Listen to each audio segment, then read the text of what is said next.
good morning to all of you.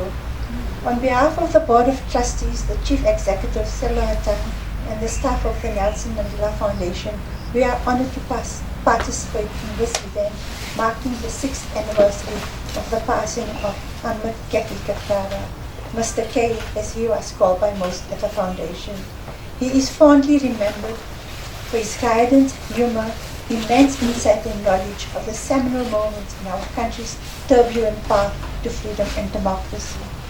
This year will also mark the 10th anniversary of the death of Nelson Mandela, at whose funeral Mr. K brought the nation to tears with his final words of farewell to his elder brother, his mentor, and his leader.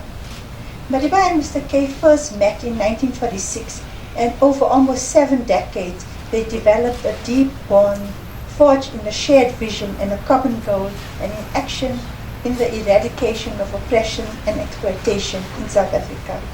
Both cut their teeth in the revolutionary ferment of the youth leagues of the African National Congress and the Transvaal Indian Congress, and both went to play leadership roles in the various campaigns of the 1950s.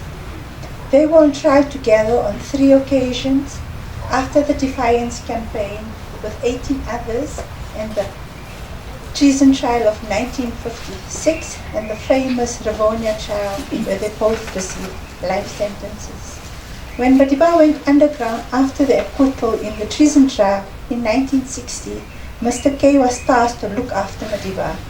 In 1961, he arranged and drove Madiba to the secret interview with ITN reporter Brian Woodlake, and in 1962, when Madiba was asked to speak at the conference of the Pan-African Movement for East, Central and Southern Africa, which became the OAU and then later the AU, in Addis Ababa, and then to travel through Africa to arrange political and economic support for the newly founded military wing, Umkhonto we Sizwe.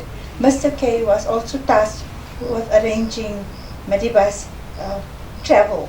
He arranged with Amin Kaji to smuggle Madiba to Botswana, and from there he took a plane, flew to Tanzania, and then throughout Africa, and then he visited London in June of 1964. And then in July, when he was in Ethiopia again, he was asked to return to South Africa. And soon after that, he was arrested on the 5th of August 1962. And he was charged for leaving the country illegally and inciting workers to strike.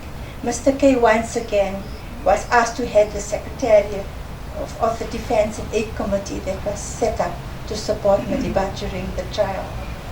They were both sentenced to life in 1964 with other Rivonia trials, and were jailed on Robben Island and then in Portsmouth prison. During this long incarceration, they developed an even closer relationship. So it was not surprising that when Madiba became South Africa's first democratic president, he appointed Mr. K as his parliamentary councillor.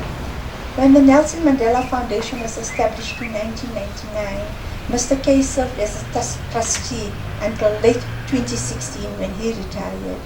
He was an advisor on several of the NMF projects, such as the exhibition and the book Prisoner in the Garden, which was based on Madiba's prison records, and the book Mandela, the Authorized Portrait.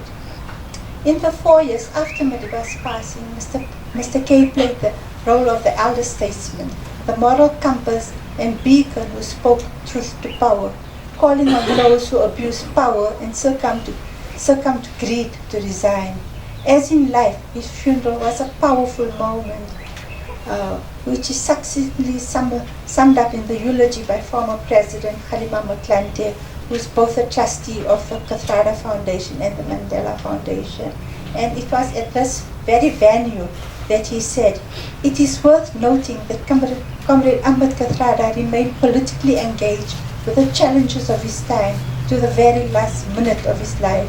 He neither tired nor let the fragility of old age stand in his way. He was a redoubtable, diligent, and passionate activist for social change and justice, the very matter for human agency." It is with this note that I am to continue with the long walk that both Madiba and Mr. K walked to create a better life for all South Africans and for the oppressed and exploited wherever they are. So it is with that in mind that we despair at the state that South Africa is in today, and the struggle, as we say at the Mandela Foundation, is not over. The legacy lives on through you. So we appeal to each one of you to do what you can to bring about change in our beloved country. Thank you.